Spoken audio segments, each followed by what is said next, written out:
Into the Breach is one of my favorite all-time games. I've maxed it out on the Switch. I played a ton of it on Steam where it originally came out, and now it's out on the Epic Games Store, and so I've basically gone back and I've started playing it again. I think I streamed this once years ago, but it was during the era where I was like streaming at my desk at work and I had to be very quiet, and I don't think I really gave it a proper showing. So it's late at night right now. I'm very tired. I probably am not smart enough at the moment to try to understand some new games. So let's check out one of my old favorites. So I've just started a new game with a team I have not played with in a while. The basic premise of this game is that the world has been destroyed by monsters in kind of a Pacific Rim style scenario, and you play a team of mech pilots with time travel capabilities. And basically, as the Earth was destroyed in their timeline, they jumped back in time or maybe sideways in time to try to create a timeline where Earth survives. And so they do a couple of things with this. The reason they introduced time travel in this game is partly because it's got a little bit of a roguelike structure, and that you have permanent death. Like if you completely lose all of your pilots, you lose and you have to start over again.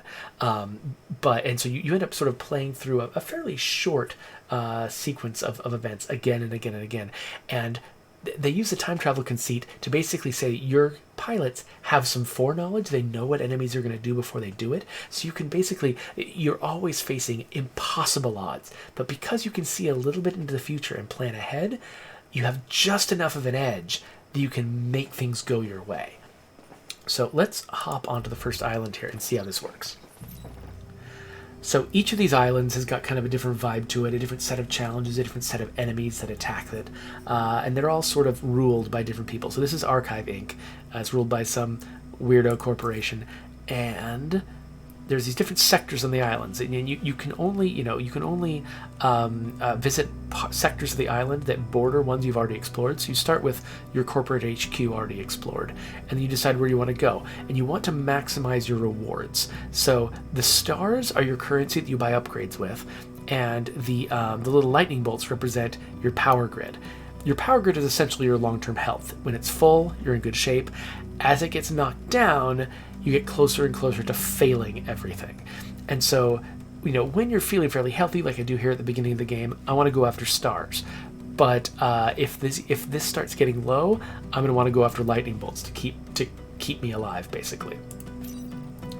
One thing I love is that, your characters have health, and you do need to protect your characters, but your character's health is repaired essentially between each mission. So really the more important thing is the power grid. And the thing that damages the power grid is if you let civilians die, civilian buildings. If they die, you lose power grid.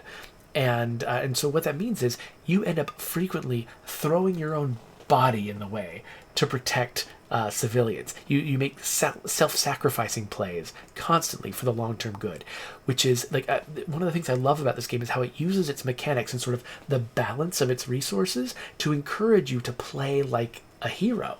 Essentially, there's so many games where the incentives are all around you protecting yourself at the expense of others, and the thing that you can sacrifice most easily is non-player characters.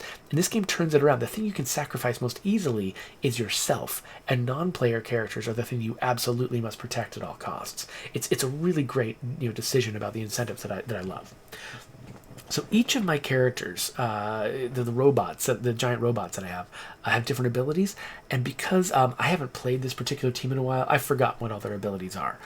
So this guy's got the ability to flip enemies over his shoulder. So I think I want to put him at the edge where he can possibly throw people into the water, so I'll throw him here. This is this is a very powerful artillery piece, so let's put him in the back here. He's got really long range. And then this is a science mech, which means usually they, by default, have no damaging weapons at all. All they can do is move things and manipulate pieces on the board, which turns out to be actually a really, really important part of this game. All right, so I'll start these guys here. All right, so each mission in this game has got very specific objectives that you're trying to accomplish. So in this case, there are 2 satellite launches. These rockets need to launch, and so I need to protect them. I can't let the enemy damage them before they take off. If I do let the enemy damage them, the game doesn't end, but I don't get these stars, and I'm going to need to get these stars to upgrade my mechs to be able to survive all the way to the final battle. But it looks like the enemy is not going after the satellites this turn. Instead, the game is telling me that this guy is going to attack that building, this guy is also going to launch an arcing attack at this building, and this guy is going to attack this building. So my objective is to make sure that, you know, when I'm done with my turn, these guys are all going to commit all of these actions. So I need to make sure that it doesn't play out the way the enemy is planning. So let's see here. So I've got a couple of options. So this guy, his attack, I could hit both enemies with this attack by aiming it here. The problem is I'll also damage the satellites. I'm not going to damage the satellites enough to kill them, but I will not have any leeway once I make this move. But also, when I attack, you'll notice that it's got little arrows on the enemies. It's going to push the enemies away. And one of the enemies is going to get pushed into the same building he's about to attack. So basically, launching this attack is a bad move, because I'm going to basically cause these enemies to do the exact same damage they're already planning to do. So there's no point. I could make this move, which will knock this enemy off course. I could also, if I moved the character over, I might be able to knock this guy away, but knocking him backwards doesn't help me very much. Okay, so that's good to know. This guy can grab an enemy and throw them over his shoulder, which means that if I walk him over here next to this guy, I can toss this guy out of the way, but this guy's still going to be attacking.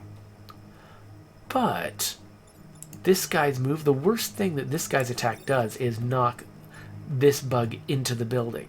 So if I first move this bug, then launch this attack, that could actually be exactly what I want. And then this guy... Ooh, interesting. Enemies do +1 damage against other enemies. So if I can get these enemies to attack each other, that could be pretty powerful. I don't think I can get anyone into a position to make that happen, though. Not this turn. One thing is, once an enemy announces their intent that they're going to attack in a certain direction, they will do that if you let them. So you can actually move. You can see what the enemies are going to do, then you can manipulate them to shoot each other or to do other things to hurt themselves, which is great. Okay, so I think I've decided what I'm going to do. So I'm going to move this guy over here, toss this enemy over his shoulder. This one is going to shoot this, sacrifice some health from the satellites, but knock the artillery guy into the water, killing him instantly. And then this one is going to yank this guy, so that instead of firing at the buildings, he's just firing off into empty space. So now I went from the enemy was going to do 2 damage to the grid, now they're going to do 0 damage to the grid.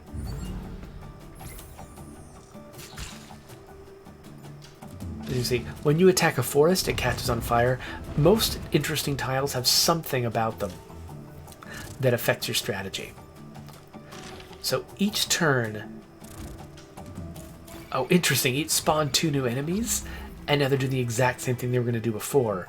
But now I can't use the same solution because these satellites, they've only got, only got 1 health left. And this one's about to launch, and when it launches, it's going to fry anything in these 4 tiles. So I got to get this guy out of these tiles. I can't leave him there.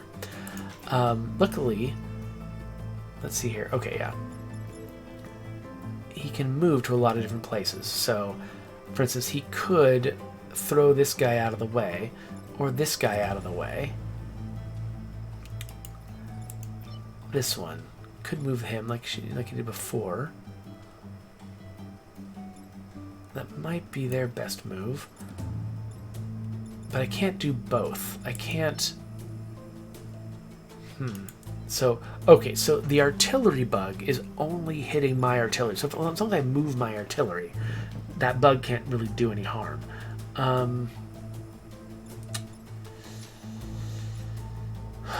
Let's see. I could... So this guy's... So he's got a really powerful attack, but it's also a problematic attack, because even though it can hit 4 different tiles at once, it will hit 4 different tiles every time, and finding someone that he can attack without accidentally damaging someone else is really difficult. Like, I don't think there's any way to attack this guy without also hitting this building or this building. No, I can hit this tile and knock him away, but if I... Yeah, that might be my best move, except, you know what, I don't have to take care of that guy this turn, because all he's doing is attacking me. Similarly, this guy, all he's doing is attacking me. As long as I move out of the way, I'm fine. So really the guys I care about is this guy who's attacking this building, and this guy who's attacking that building. Those are the ones that I have to worry about. So...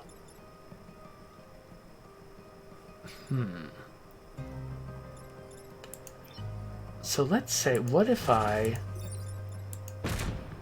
do that, knock that guy away, then I could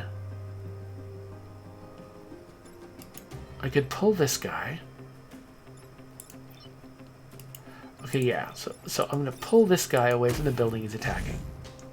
So now everybody's attacking useless squares. And then the decision is, do I want to... So each of these guys... Okay, yeah, so I can actually take a guy off the board if I move up here and fling him. But I could also block a new guy from appearing by moving down here. It's kind of the same effect either way. And this guy could easily be taken out next turn because he's only got 1 health. Whereas this person who shows up, he's probably going to show up with multiple health. And yeah, I think I'm better off if I move over here and just don't attack anyone this turn. Okay, I think that's it. I think that's what I'm going to do. Oh, hey, good night, Sangatsu. Thanks for joining me. Awesome Twitch Dude says this game got really good reviews. Yes, they are well deserved. Everything about this game is great. I've got no complaints. I actually bought the soundtrack. It's a Ben Prunty soundtrack. He's one of my favorite video game composers, and this is great. I mean, it's interesting but relaxing music you can listen to. Like I sometimes listen to it to go to sleep. Okay, good. I love it when they target my character, or my characters, because that's so much easier to get out. So much easier to get out of the situation where you're being targeted than the situation where the environment's being targeted. Okay, so that square's being attacked, and what else? Okay, so the most important thing for me to take care of is this guy. I do not want this guy to make that attack. There's a couple different ways I can do it. So you can see the order in which enemies are going to move. So you can kind of decide how you want to manipulate the enemies based on who's going to act first. So, for instance... Okay, so the guy with the number 4... So number 4 and number 3, I can hit them both together with an artillery shell. Oh, wait a minute. That would hit the building. Dang. So I don't want to hit them both with an artillery shell. I can hit 1 and 4 with an artillery shell. I was about to say, if I hit 3 and 4 with the same artillery shell, that would push 4 into the path of 1, and then 1 would destroy 4. And that would be ideal, to have something be destroyed. But I would also just damage a building myself, which feels counterproductive. So the building that 5 is shooting would get hurt. So I can't do that. 1 and 3 are really not doing much harm because I can just get my science bot out of the way. So the ones that matter are 4, 5, and 2. I have to do something about 4, 5, and 2. So I can use an artillery shell to move 5 out of the way. I can use my science vessel, my science mech, to get 2 out of the way. And I can actually use... Yeah. And then... What's the best way to get this guy out of the way, though? Can I... Oh, this guy... Okay. Alright, I think I know the best series of moves here. So...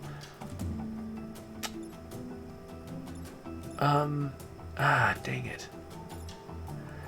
The only problem is I think I have to shoot my own guy. Oh, okay, so this guy, luckily, this guy has got armor. You can see that's what this symbol means. I've got armor. And so I can actually take 1 damage for free. So, do this.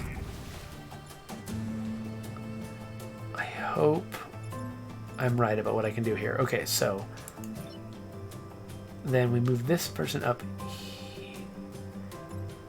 Actually, what I was going to do...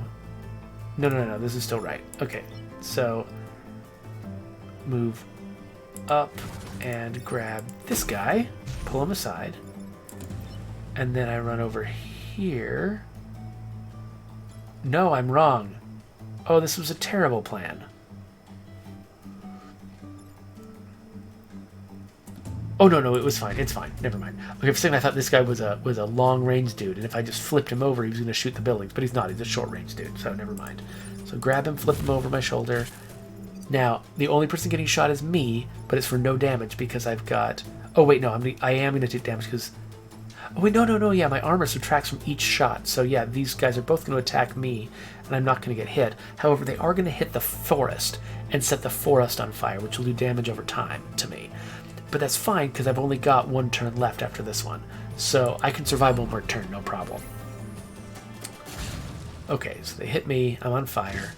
That guy does nothing, that guy does nothing. But I'm going to get one more enemy, so I'm going to have 6 enemies out next turn. And that's going to be a problem. I don't know if I can mitigate the damage done by 6 enemies.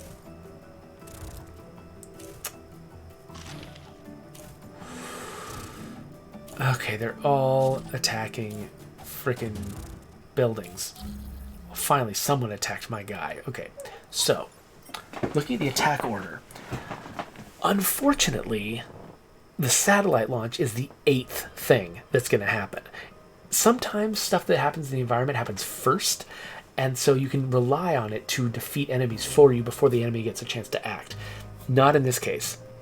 In this case, the satellite launch is going to happen at the end, so this guy who's attacking the satellite, he's going to move before the satellite takes off and kills him.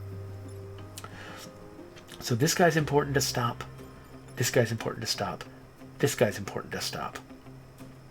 This guy's important to stop. And this guy. I can't possibly stop everyone. So, what am I going to do? I have no idea.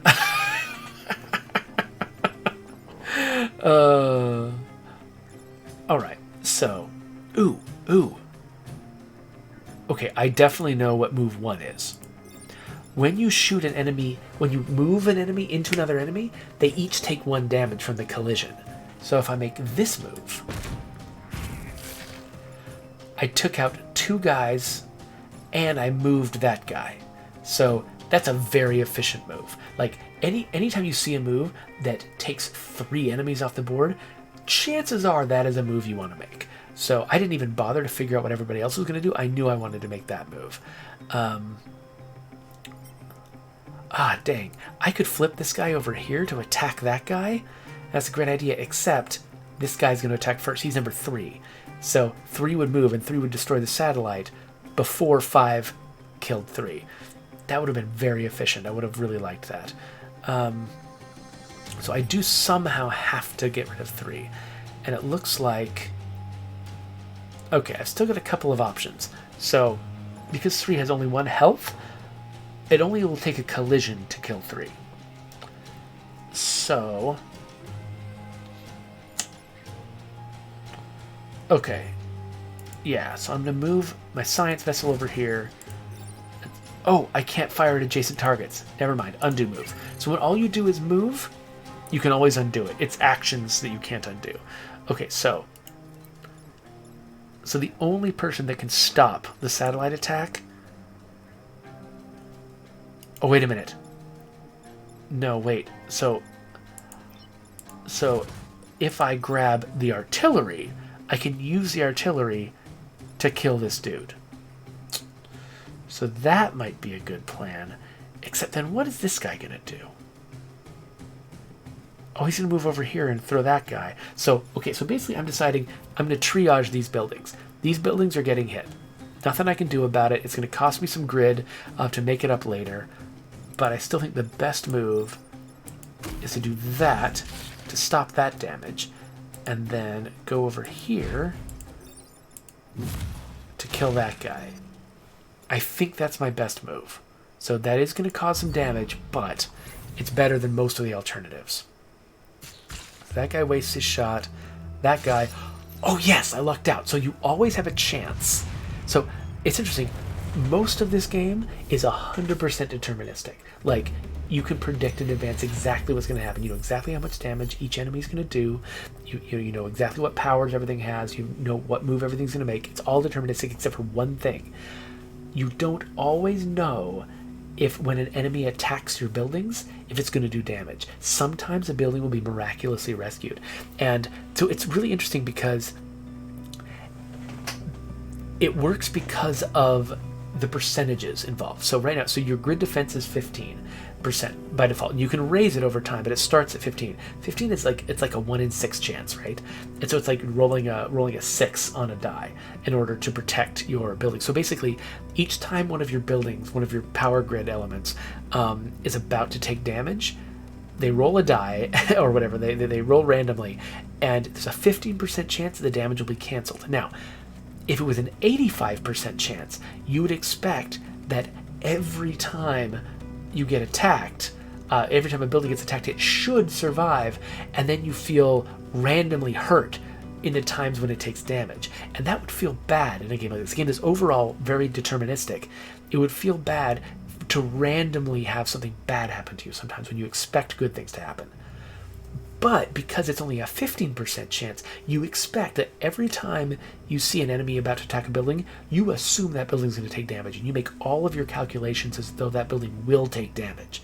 And then when it doesn't, it's like, oh yay, a random good thing happened. Wow, I thought I was going to lose health and then I didn't. And that feels good instead of feeling cheap. So it's effectively the same. Those two scenarios are effectively the same mechanic, but they went for the right, by making it a rare thing instead of an assumed thing. I feel relieved when it works instead of feeling cheated when it doesn't. So Theron Big Eagle showed up and asked me, hey, how's the break going? Pretty well, actually. So my father-in-law's in town. He's been helping us do some construction on our house. Eventually, you should expect to see a different background behind me when I'm streaming because I'm going to be in a new office space. So he's been working on the office space with us. I don't have the skills that he has at home improvement. He's very precise at like measuring and putting things together, and he's a really good, very talented craftsman, and I am not. And so I've been kind of doing manual labor and going out and running errands, and I've been very busy as a support person in that task. But he's definitely the one who has the skills. So let's do another mission. But yeah, I am really looking for, so this has been a fun break for me, not because it's been a relaxing break. There's been a lot of work involved, but it's been good just because, it's creating a lot of opportunities for good things to happen in the future. So put that guy there, this guy here, and, I don't know, here. So I usually try to give these guys a lot of safety and freedom of movement, these long-range guys.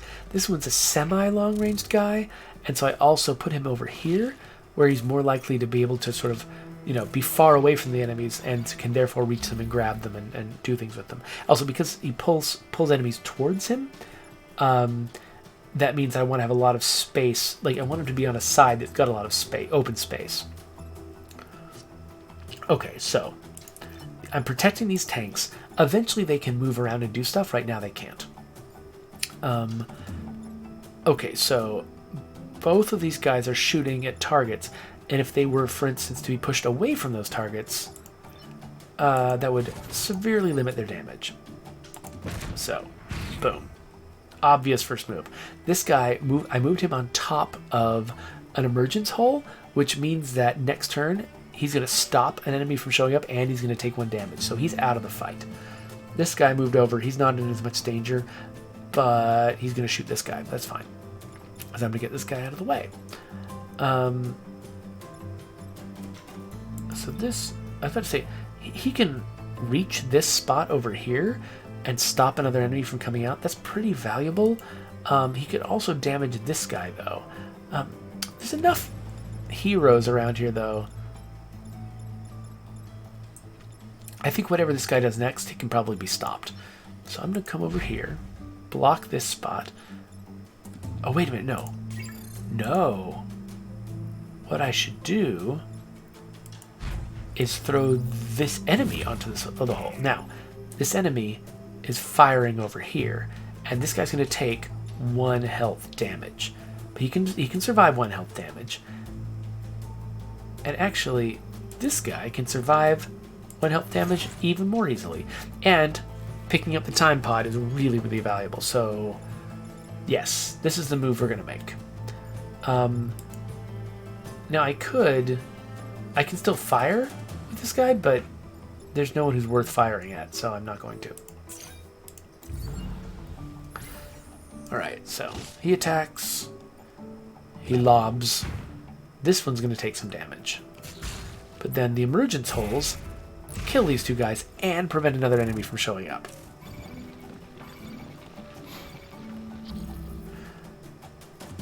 Alright, so this guy can't do much about him because I think there's no direction I can hit him from that won't cause damage to something I value. So it looks like this guy is my only solution. And then I guess there's a lot of holes now because I delayed some of those enemies. Now we're going to get a bunch of enemies spawning all at once. So I'm going to sit here and repair. And then, I mean, there's not much for this character to do, really, except, yeah, I think, no, actually, this guy will take some damage from this, but it's probably worth it to take 1 more character off the board, because I'm about to be dealing with 4 new ones. Hey there, Greetings Scar, thanks for joining us. And yes, it is very late already here. Okay, so these octopus guys, they don't attack themselves, and they're also kind of hard to kill because they fly, and that means you can't do things like throwing them in the water to kill them or throwing them into lava to kill them. And each turn, they depending on the color of octopus guy, or scion, I guess, depending on the color of the scion, they do different things. So the blood scion, oh yeah, it heals other Vec, and so that means the Vec, that's the name of these enemies. So that means that, you know, being able to, I can't whittle enemies down over time because this guy's here. So that's not good, but I do have my tanks. So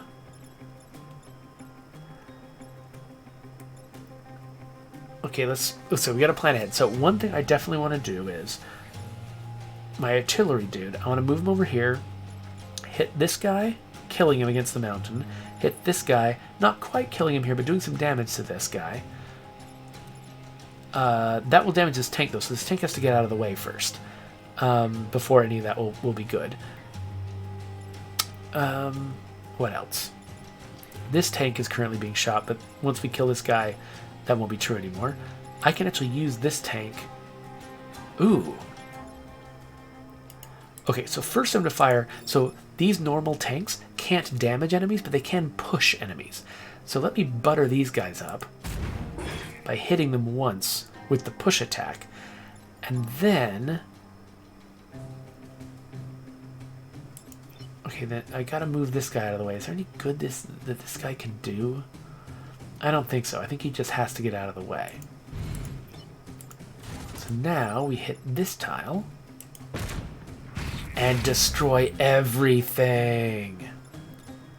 Oh crap, but I've made a terrible mistake. This guy now has to take this guy out. No, this guy can do it. Okay, I was about to say, I made a terrible mistake because I want to throw this guy, except this tank is blocking. It would have been really easy to get this tank out of the way, but I didn't. So I can do it with this one, but then he won't be damaged, and I want him to be damaged. So what I'm going to do is reset my turn. Normally you can only do this once per mission. I have actually got a pilot character that allows me to do it twice. So I'm going to reset, and this time before attacking, I'm going to move the tank over here. Then I fire. Then I move this guy back.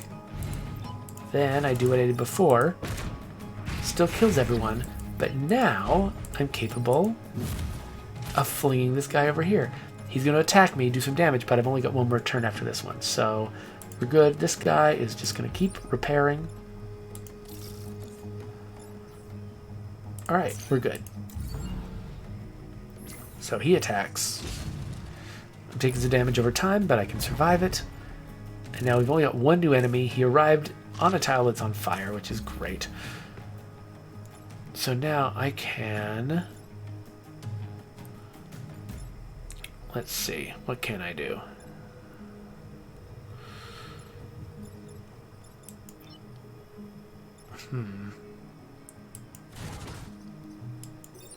So let's try repairing.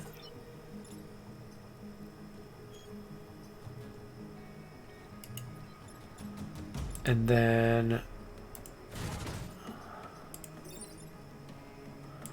knocking the enemy into this character. Then tossing this enemy. And everyone's dead.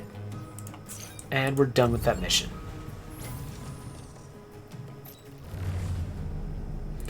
So Josh and Annalise, I do know that I didn't actually need to use that reset when I did. I was mostly using it just to illustrate the idea of resetting. Okay, so I protected the time pod, that little collectible that I grabbed over here, which means I get prizes. Okay, so I get a new weapon and a reactor core, which is for upgrades. So let's have a look at our team now that I've got a reactor core and I've got this. Okay, so this character, both of their weapon slots are taken up. But, okay, so I've got the ability to drop smoke on tiles. Smoke prevents enemies from attacking. So whatever attack they were planning on doing, it gets canceled if once you hit it with smoke. So, the question is, do I want the artillery to have this, or do I want, like, when I use the smoke, is it because this guy didn't have anything else to do, or this guy? So Sophia here,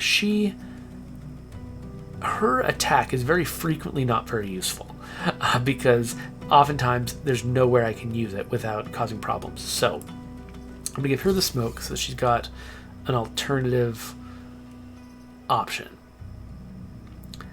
And then let's see what I can spend my upgrade on. Ooh.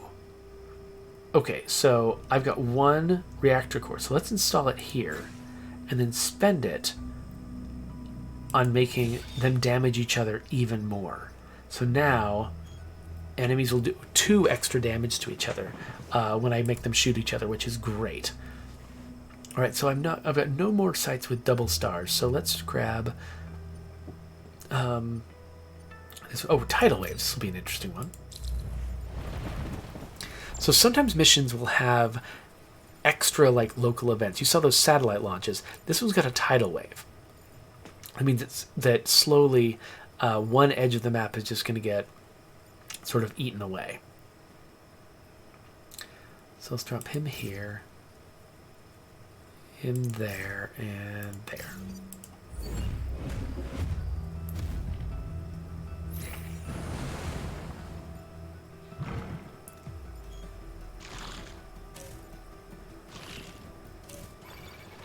Okay, so they're just attacking me, which is nice because I can always get out of it.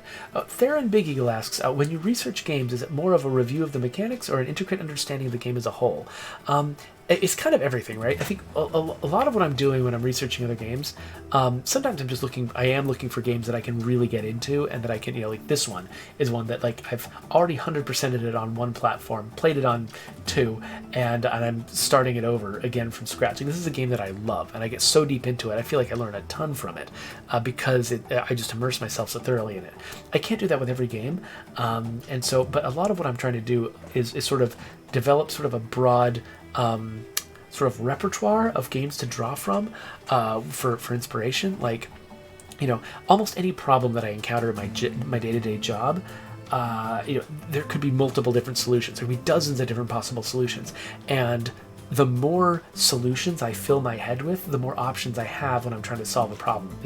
Like if I've only played a handful of other games that address a particular problem, then I might not think of all of the options that are available to me, but if I've played 100 games, that solve a particular problem, then I've got a whole bunch of different ideas I can draw from, and I can come up with a better solution to the problem that's right in front of me if I've played a lot of different games.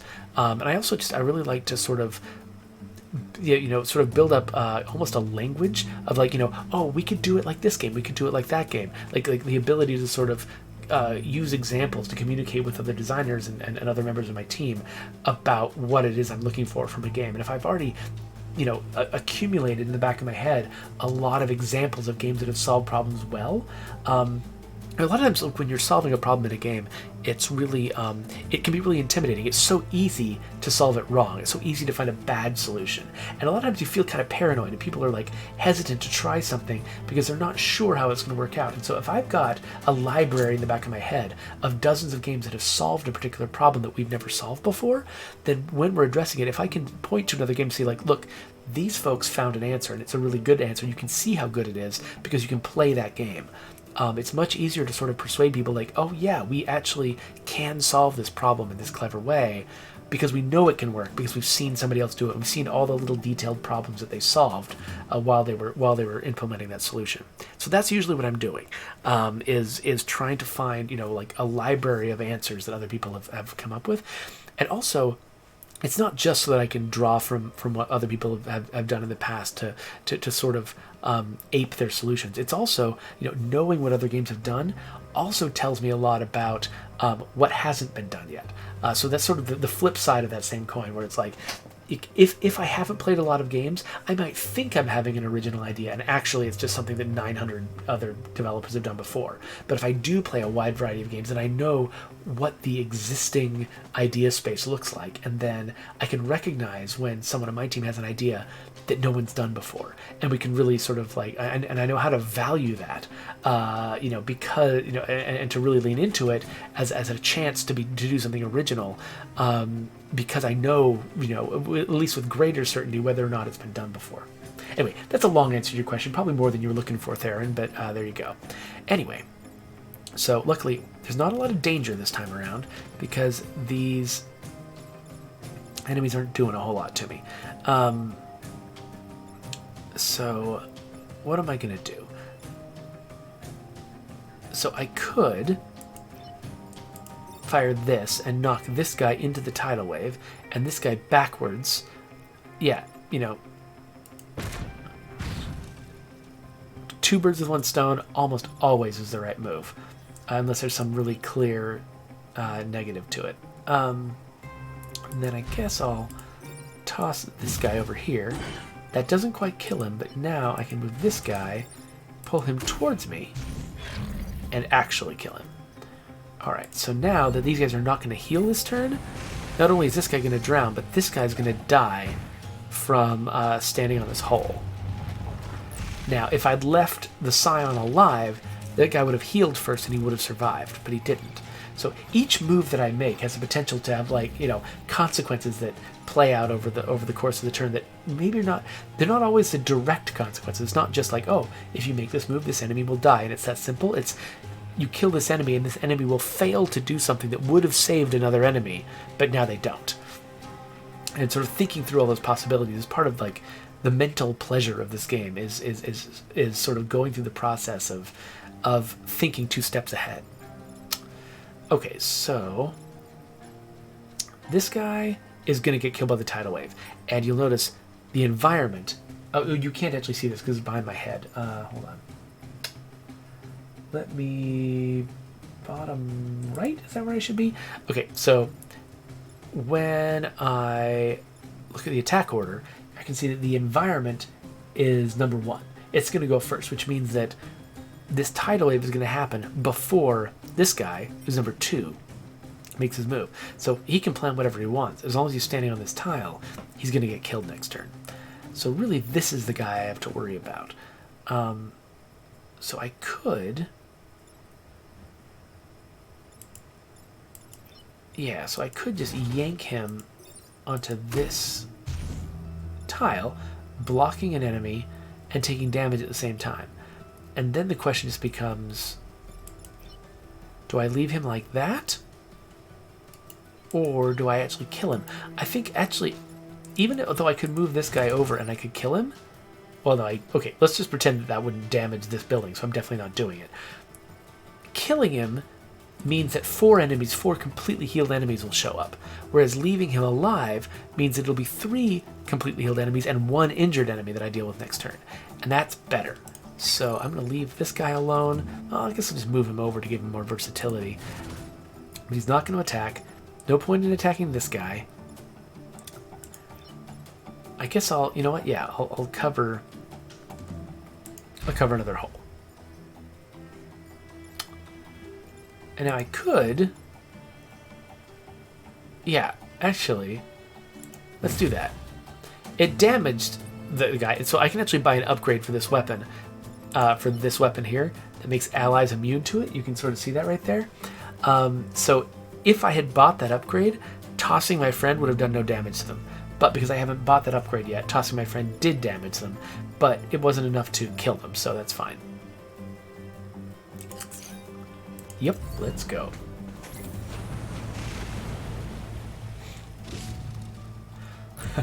Greeting Scar approves of me changing the camera position. Yeah, you're right. Like the stuff that's up there is actually pretty valuable. I don't think I... Oh yeah. You're right. I was sitting there. Dang it! I hate when I do that. I was sitting here gesturing at things earlier on in the session, and you totally couldn't see what I was talking about because my face was in the way.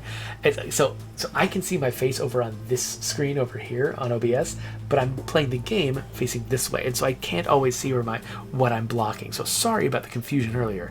So I've always, this entire game, been looking at these objectives right here, and that's been informing what I do. So I'm going to earn a star if I get less than 3 grid damage. So that means that if I don't let these guys damage the buildings, then I get an extra star for that.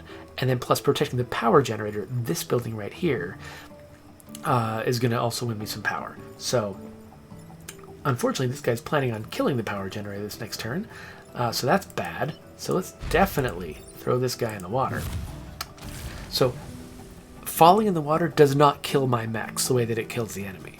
I just get waterlogged, which means I can't attack, but I survive. So I can stand on these tiles safely, and as long as I'm not going to get, stranded there by an enemy, it's okay. And then, even though this guy's doing no damage, why not kill him? And then, I don't know, nothing better to do than heal myself, and let's go. So he gets killed. This guy does not die, he just gets waterlogged, and now I've succeeded.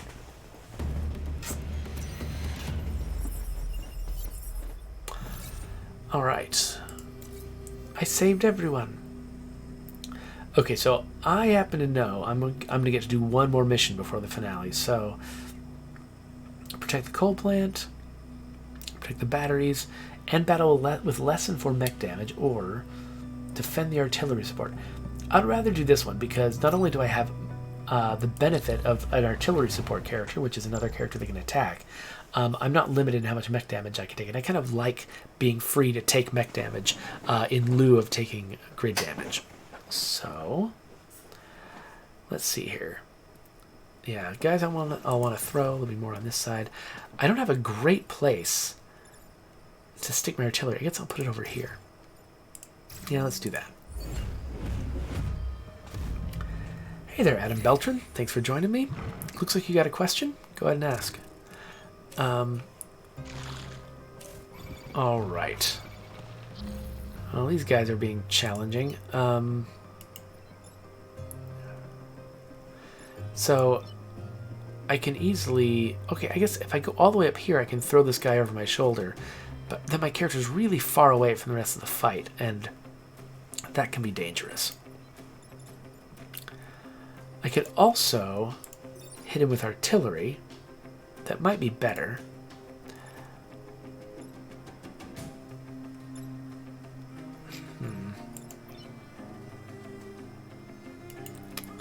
I don't have a lot of really good choices.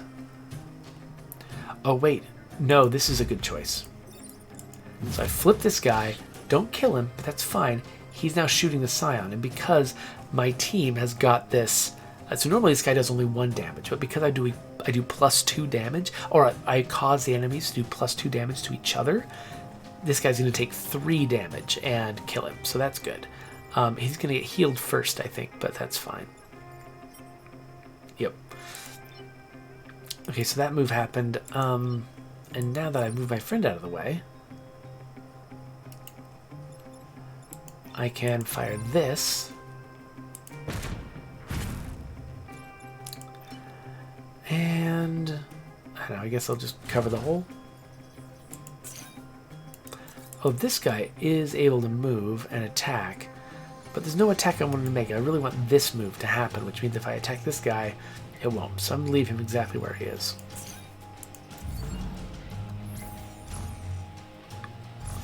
So unfortunately they heal before I can kill the Scion. But at least I killed him eventually.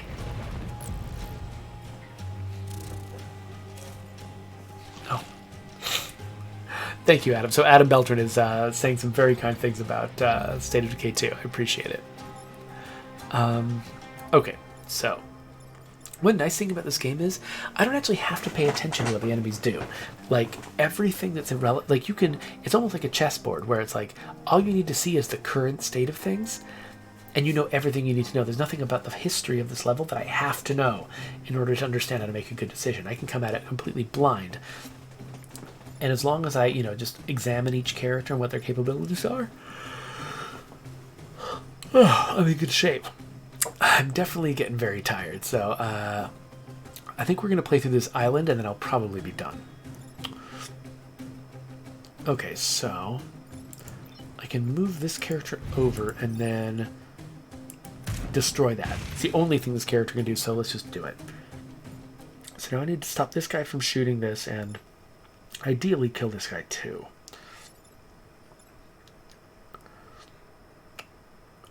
Oh, I know what I should do. Okay, so let's fling this guy.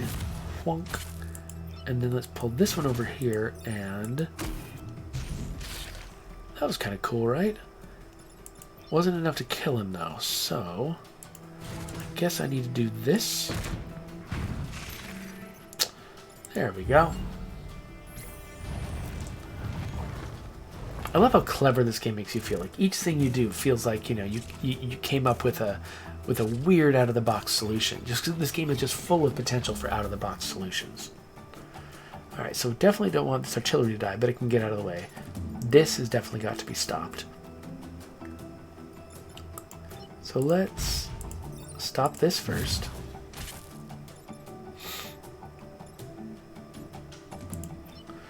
And then let's damage these two.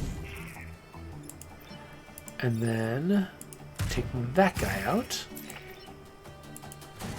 And then so I could, so this is not enough damage to kill this guy, and this guy will get killed with just let another guy come up. So I think I'm actually going to leave this as is.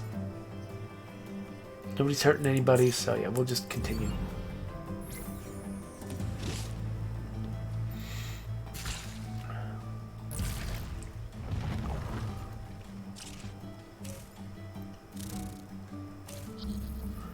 Oh, you're making it too easy.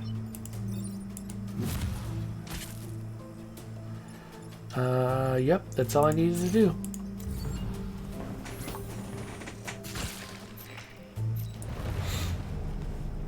So once you run the turn counter down, even if there's a million enemies left, you don't have to fight them.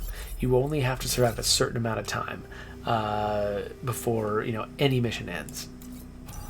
Which is great. This game always feels like it's very efficient with and respectful of your time, which is nice. There's a lot of games that just sort of assume that you've got hours and hours to play them. And this one doesn't.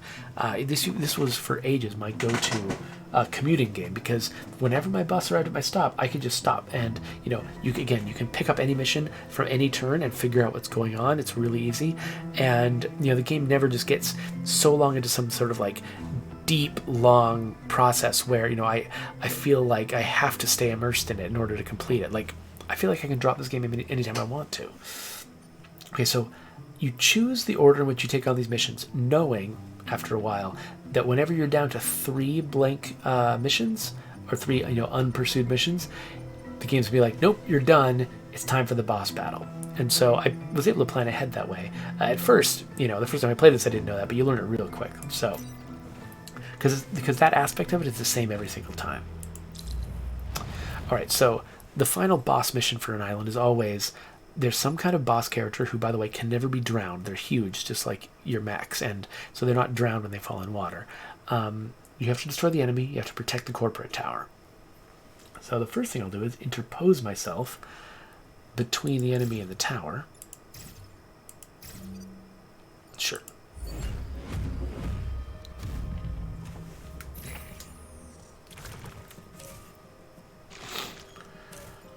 Okay.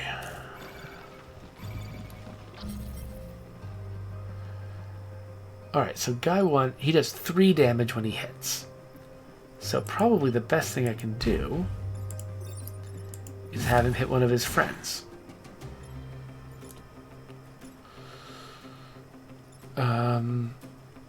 And since the beetle, whatever, the big enemy, goes first, he'll kill his friend before his friend has a chance to act.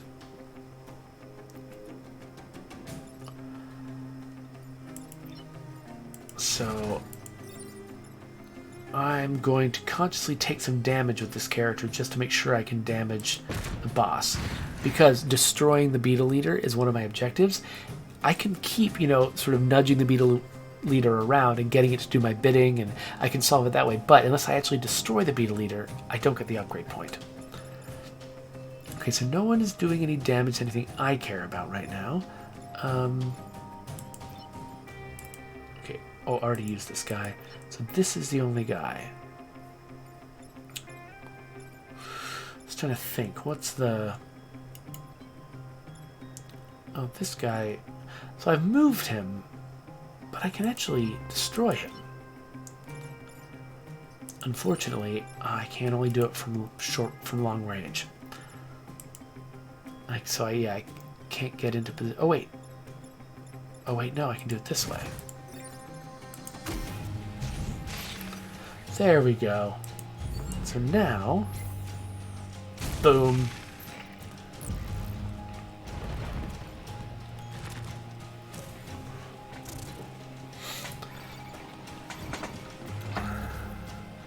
Okay, well, this will be pretty straightforward. So this guy wants to go that way. I'll help him. And now he's on fire. He'll be taking regular damage. That'll be nice. And then... I guess all I need to do is just pull this guy away. He'll catch fire. Everything is awesome. And then... do I want to hurt them even more?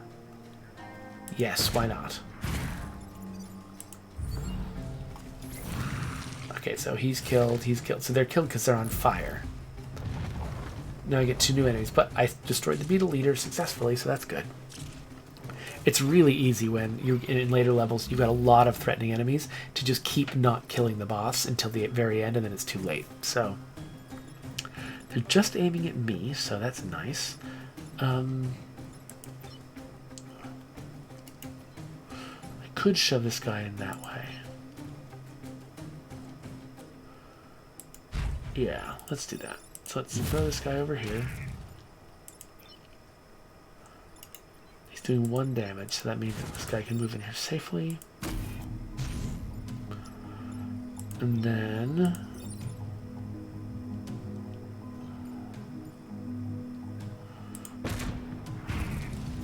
okay, so this guy's definitely dying next turn. This guy is not in great shape.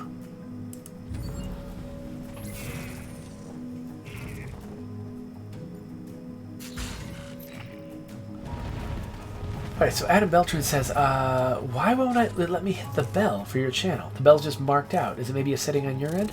I'm not sure. I have not messed with the ability to, to turn on notifications for my channel. I don't know how that works. I can look into it. If you want to be notified when I go live on YouTube, then that does seem like a thing that I would want to do. So yeah, Adam, I'll try to check that out and see if I can figure out a way to do it. Okay, so now we got 4 enemies because I didn't kill any of the ones that I was fighting before. Okay, looks like there's... oh yeah, this is going to be easy. So, first off, these guys, both dead. And then I can pull this one off. So, because it only damages one space in front of it, won't hit the building. And then, similarly, throw that guy in the fire. He dies, and the other one just feels depressed and hides in its hole. Oh, huh. So that Scar reports that actually my notifications are working fine for them. But Adam Beltran can't click it. That's really odd. Huh. It still feels like something I should look into. Oh yeah, Josh Annalise can do it too. So I don't know what's going on, Adam Beltran. Why you can't turn on the notifications? But if you're watching right now, you should subscribe to my channel, and you should ring the bell and do that. I can't pull it off. I'm not a real YouTuber.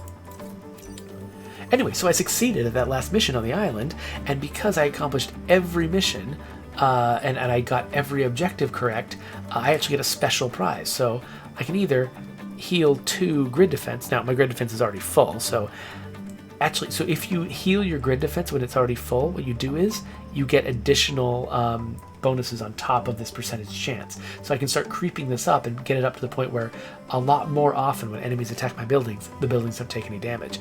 I love this, by the way.